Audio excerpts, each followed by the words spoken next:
अयोध्या में दिवंगत पूर्व सीएम कल्याण सिंह की स्मृति में संत समिति द्वारा श्रद्धांजलि सभा का आयोजन किया गया, जिसमें बड़ी संख्या में साधु संतों के साथ ही आरएसएस और राम मंदिर ट्रस्ट के शीर्ष पदाधिकारियों समेत बीजेपी के सभी विधायक और अयोध्या सांसद भी शामिल हुए। इस दौरान सभी ने कल्याण सिंह की दिवंगत आत्मा को लेकर उनकी स्मृतियों को साझा किया।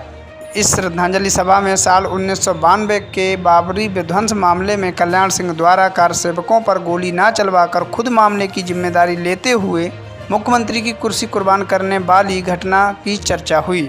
साथ ही उप मुख्यमंत्री केशव प्रसाद मौर्य द्वारा उनके नाम पर राम मंदिर को जाने वाली सड़क का नाम कल्याण सिंह मार्ग रखे जाने पर भी खुशी व्यक्त की गई।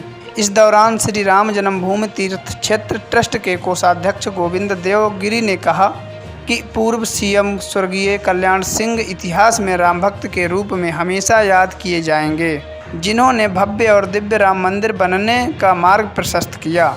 वहीं चंपत राय ने कहा कि कल्याण सिंह राम जन्मभूमि आंदोलन के ऐसे सहयोगी थे जो आंदोलन से बाहर रहकर सहयोग कर रहे थे, जिनके लिए साधु संतों द्वारा उनकी श्रद्धांजलि सभा आयोजित करना सम्मानजनक बात है। को जो श्रद्धांजलि अर्पित की उसमें मेरा मुख्य स्वर एक अत्यंत श्रेष्ठ राम भक्त को मैं श्रद्धांजलि अर्पित कर रहा हूं, ऐसा था। वे माननीय मुख्यमंत्री थे, महामहिम राज्यपाल थे। ये सारी बातें महत्वपूर्ण नहीं हैं और उन्होंने इन पदों का उपयोग अपने उद्दिष्ट की पूर्ति के लिए किया, यह भी अत्यंत सराहनीय बात है। किंतु वे इतिहास में जाने जाएंगे एक उस महान राम भक्त के रूप में जिन्होंने भव्य दिव्य राम मंदिर बनने का मार्ग प्रशस्त किया।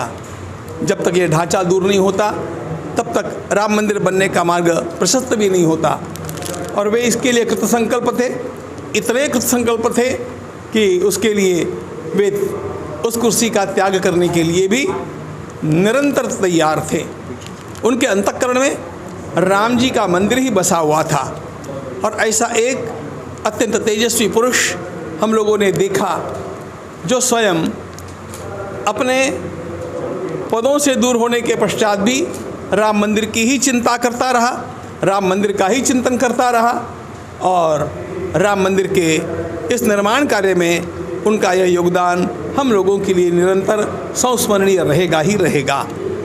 मैं आज उत्तर प्रदेश सरकार का भी अभिनंदन करना चाहता हूँ कि उन्होंने उनका नाम मंदिर की ओर आने वाले पथ को देने का निश्चय किया है।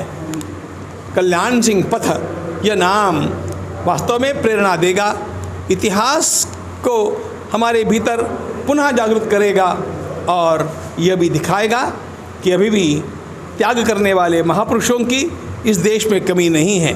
भगवान श्री राम के भक्त जैसे राम जी ने अपने पद का त्याग सहजता से स्वीकार किया था अपने पिता के वचन के लिए, उसी प्रकार हमारे पूर्वजों की कीर्ति को अमर करने के लिए कल्याण सिंह जी ने भी सत्ता का त्याग स्वीकार किया।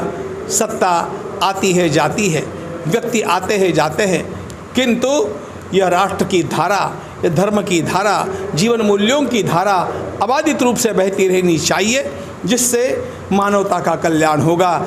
इस महान कार्य में उनका योगदान निरंतर स्मरणीय रहेगा। उनको भावपूर्ण श्रद्धांजलि। नहीं, मेरे सहयोगी नहीं भाई, मैं राजनीति में कभी नहीं रहा। सहयोगी राजनीति में रहते हैं, लेकिन हाँ, राम जन्मभूमि आंदोलन के सहयोगी थे और आंदोलन का सहयोग होने का अर्थ होता है राम जन्मभूमि से अलग थे और बाहर रहकर सहयोग कर रहे थे। तो वो और राम जन्मभूमि, मुक्ति, हिंदुस्तान की इज्जत, वो सब एक थे। और संतों ने सभा आयोजित की, इसका अर्थ है कि साधु संतों के हृदय में उनका स्थान है। उन्होंने सबको अपना बनाया। साधु संतों के हृदय में उनका स्थान है, ये इस बात का प्रतीक है और ये राजनीतिक क्षेत्र के लिए एक दुर्लभ कार्यक्रम है। राजनीतिक क्षेत्र के व्यक्ति का श्रद्धांजलि आयोजन साधु संतों के द्वारा किया जाए, ये भी एक बड़ी याद रखी जाने वाली चीज़ है।